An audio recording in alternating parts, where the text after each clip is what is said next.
اگلا سوال مکرم عبدالسلام صاحب جو والتھم فارسٹ سے تشریف لائے ہیں ان کا ہے، میں ان سے درخواست کروں گا۔ والتھم فارسٹ سے والتھم اسٹور، والتھم فارسٹ، یہ دو الگ الگ جگہ ہیں نا؟ جی ایک ہی جگہ والتھم فارسٹ، والتھم اسٹور بھی میں نے سنا ہوا ہے، ایک والتھم فارسٹ میں اس کے اندر ہے۔ اچھا سمجھ گیا حضور، میرا سوال تو لمبا ہے، ذرا وضاحت طلب ہے، اگر ٹائم کم ہے تو میں نہ کروں وہ سوال کر کے دیکھیں، کچھ پتہ نہیں چلے۔ باجیہ جی کے رسول اکرم صلی اللہ علیہ وسلم مبعوث ہوئے، اسلام پھیلایا انہوں نے اور بہت خوبصورت طریقے سے پھیلایا، اور ان کا وہ جو دعویٰ ہے وہ مکہ میں چھپا چھپا رہا۔ اس دعوے کو تقویت اس وقت ملی جب چھپا رہا، مطلب وہ چھپ کر دعویٰ کرتے تھے یا دبے دبے بھر، وہ دعویٰ برملا نہیں تھا اس وقت، یہ درست کھل کر نہیں، یہ درست نہیں، معاف کرنا۔ جی، قرآن اور تاریخ اسلام اس بات کو جھٹلا رہے ہیں۔ آپ کا دعویٰ بانگ بلند تھا، مکے کا ہر شخص اس دعوے کے تک وہ دعویٰ پہنچا ہے، ایک بھی نہیں تھا جس پر وہ دعویٰ کسی معنوں میں مبہم رہا ہو۔ اہل مکہ نے جب آپ پہ دروازے بند کر دیے دعویٰ سننے کے بعد، تب آپ باہر کی بستیوں میں نکلے ہیں اور پھر ارد گرد وہی اسی دعوے کو دوسروں تک پہنچانا شروع کیا ہے۔ یہ بات درست ہے۔ جی، اب اگلا سوال، اگلا حصہ باقی سوال کا۔ جی، تو بہرحال اس کو جوش اور ولولہ اور تقویت اس وقت ملی جب ایک اسلامی ریاست، جب تلوار اٹھائی گئی، یہ بھی کہہ سکتے ہیں آپ، لیکن یہ ہے میں نہیں کہہ سکتا مگر لوگ کہتے ہیں۔ جی، ہاں فرمائیے۔ جب ایک اسلامی ریاست کی بنیاد پڑی مدینہ میں اور ایک یعنی ایک مرکز یہ آپ ملا تو معلوم ہوتا ہے، میں آپ کو بات سمجھتا ہوں۔ آپ کا سوال لمبا صحیح جی مگر معروف ہے، اس لیے اگر میں اس کو غلط سمجھ کے جواب دوں تو مجھے ٹوک دینا۔ ٹھیک ہے، تشریف رکھیں۔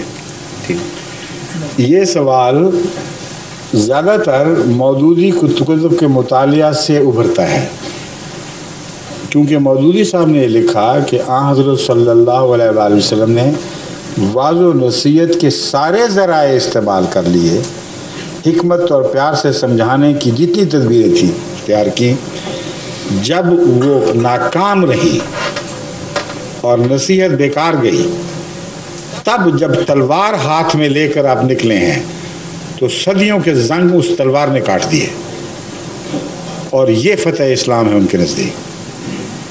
اگر تلوار کے ذریعے دل فتح ہو سکتے ہیں تو پھر اسلام کی کوئی بھی حقیقت نہیں۔ وہ مذہب جو دلائل اور دعوی سے دلوں کو گھائل نہیں کر سکتا، سر کٹنے پر اگر وہ جرائج ہو بھی جائے اس کی حقیقت ہی کوئی نہیں۔ اور تاریخ اسلام اس بات کو جھٹلا رہی ہے۔ وہ اسٹیٹ قائم ہوئی ہی نہیں جس کے متعلق کہا جاتا ہے کہ اسٹیٹ قائم ہوئی تو اسلام پھیلا ہے۔ حضرت صلی اللہ علیہ وسلم مدینے میں گئے ہیں، مسلسل آپ کے خلاف سازشیں ہو رہی تھیں۔ اہل مدینہ سے ایک معاہدہ ہوا ہے، اس کا نام ہے میثاق مدینہ۔ اس میثاق مدینہ کی روح سے آپ نے وہاں زندگی بسر کرنے کے لیے گیو اینڈ ٹیک کے بعد اصولوں کو تسلیم کیا، اور مسلسل اس عرصے میں آپ کے خلاف، آپ کی امہات کے خلاف، آپ کی ازواج مطہرات کے خلاف، مسلمانوں کے خلاف سازشیں جاری رہی ہیں، زہر تک دینے کی کوشش کی جاتی رہی، اور غلبہ کہنا اس کو اس قدر ناجائز بات ہے کہ اس مدینے میں جہاں ابھی بھی آپ کو یہود اور دوسرے عیسائیوں پر عددی غلبہ نصیب نہیں ہوا تھا، وہ اسی طرح بندے ہوئے قبیلے موجود تھے۔ اس مدینے پر جنگ احزاب میں سارے عرب قبائل امٹ آئے ہیں، تو یہ کہہ دینا کہ آپ کو فتح نصیب ہو گئی تھی، ریاست قائم کرتی، بالکل غلط بات ہے۔ جنگ بدر تو پیدا ہو ہی نہیں سکتی تھی، اگر مدینہ جاتے ہی ریاست نصیب ہو گئی تھی تو جنگ بدر کہاں سے آ گئی، جس میں تمام مسلمان چھوٹے بڑے بوڑھے کمزور ملا کر 313 تھے، اور اس کے مقابل پر مکے سے 250 میل سے چل کر آنے والے سوار جوان اونٹنیوں اور گھوڑیوں پر ان کی تعداد 1000 تھی۔ یہ کیسی ریاست تھی؟ 313 نے اپنی کمزوری کے باوجود 1000 کو شکست دی۔ یہ الہی ریاست تھی، یہ آسمانی مدد تھی، اس کے سوا سب ممکن نہیں تھا کہ یہ واقعہ ہو جاتا، تلوار کا زور نہیں تھا۔ پھر اگلی جنگ دیکھیں، جنگ احد۔ اس میں حضرت صلی اللہ علیہ وسلم کے مقابلے 700 کے مقابلے پر 3000 کا لشکر تھا، جم غفیر تھا، اور اس وقت بھی جب جنگ نے پلٹا کھایا ہے تو آپ کی حالت بالکل کمزوری کی تھی، یہاں تک کہ ایک موقع پر اعلان ہوا کہ آپ شہید ہو گئے ہیں۔ اور مدینے میں قرآن فرماتا ہے خوب منافقوں نے باتیں اڑائیں اور جگہ جگہ چہمگوئیاں ہوئیں، مذاق اڑائے جانے لگے، اور حضرت محمد صلی اللہ علیہ وسلم نے کوئی جوابی کارروائی نہیں۔ اس کو تلوار کی ریاست کہا جاتا ہے۔ پھر آگے جب جنگ احزاب ہوئی ہے تو حضرت صلی اللہ علیہ وسلم کے تمام حمایتی جو آپ کے ساتھ تھے، ٹوٹل تعداد 3000 سے زیادہ بتائی نہیں جاتی، اور سارے عرب قبائل نے آپ کو گھیر لیا تھا۔ اہل مدینہ نے اپنی مدد کھینچ لی، یہود نے اس خلاف وعدے کی خلاف ورزی کی کہ اگر کوئی حملہ آور ہوا تو ہم آپ سے دعا نہیں کریں گے، ہم آپ کے ساتھ ہو کے لڑیں گے۔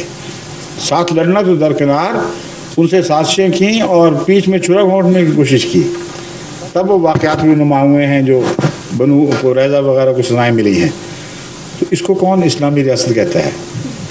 حضرت صلی اللہ علیہ وسلم فتح مکہ تک کسی ریاست کے سربراہ تھے نہ، آپ کو اس میں کوئی دلچسپی تھی، اور فتح مکہ تلوار سے نہیں ہوئی۔ کون سی تلوار تھی جس نے فتح مکہ کیا؟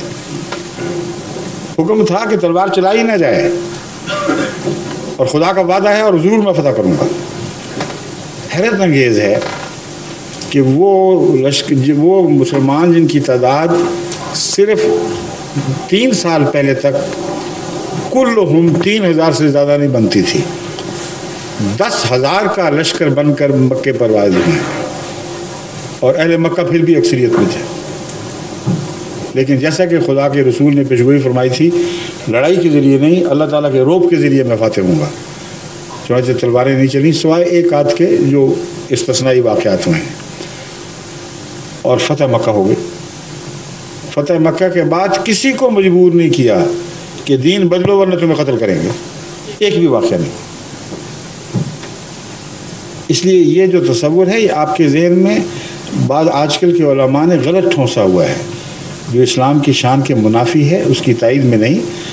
اسلام اس طرح پیش کریں تو دنیا کو مغلوب کرے گا، کیونکہ اس کے ساتھ اس کے نشانات کی طاقت ہے، اس کے دلائل کی طاقت ہے، اور اسی پیغام کی قدر کی جاتی ہے جو اپنے دلائل کے روز سے، نہ کہ زور کے، نہ کہ تلوار کے زور سے دنیا پر فتح حاصل کر لے۔ اگر تلوار کی فتح کے کوئی معنی ہیں تو پھر کمیونزم کو اسلام سے بھی بڑی برتری حاصل ہو گئی۔ اس نے تلوار کے زور سے اس سے زیادہ لوگوں کو سرنگوں کر دیا جن کو اسلام نے کبھی بھی کیا تھا۔ پھر عیسائیت کا غلبہ مانے، اس غلبے کی حقیقت ہی کوئی نہیں، جو تلوار اور طاقت کے بل بوتے پر ہو۔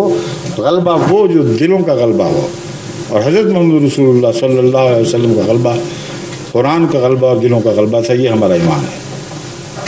ٹھیک ہے، ایک سوال ایک ابھی کچھ تھوڑی سی پیاس باقی آئیے۔ حضور اصل میں میرا سوال لمبا تھا، درمیان میں میرا مقصد یہ نہیں تھا کہ تلوار، میں یہ نہیں ثابت کرنا چاہتا حکومت میں نے ثابت کر دیا، حکومت یا نفاذ اسلام، وہ رسول اکرم صلی اللہ علیہ وسلم کے نفاذ اسلام بھی نہیں ہوا۔ میں یہی تو بتا رہا ہوں آپ کو، میں جواب دے چکا ہوں جی۔ حضرت صلی اللہ علیہ وسلم نے بزور شمشیر کبھی نفاذ اسلام نہیں فرمایا، بزور شمشیر نہیں، جیسے بھی بروز زور حکومت کبھی نفاذ اسلام نہیں فرمایا۔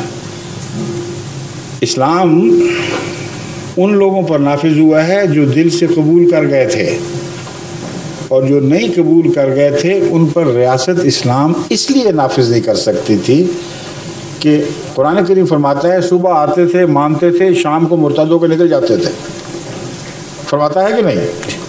تو اگر مرتد کی سزا قتل سے ڈرے ہوئے تھے وہ لوگ، تو قرآن یہ کیا کہہ رہا ہے؟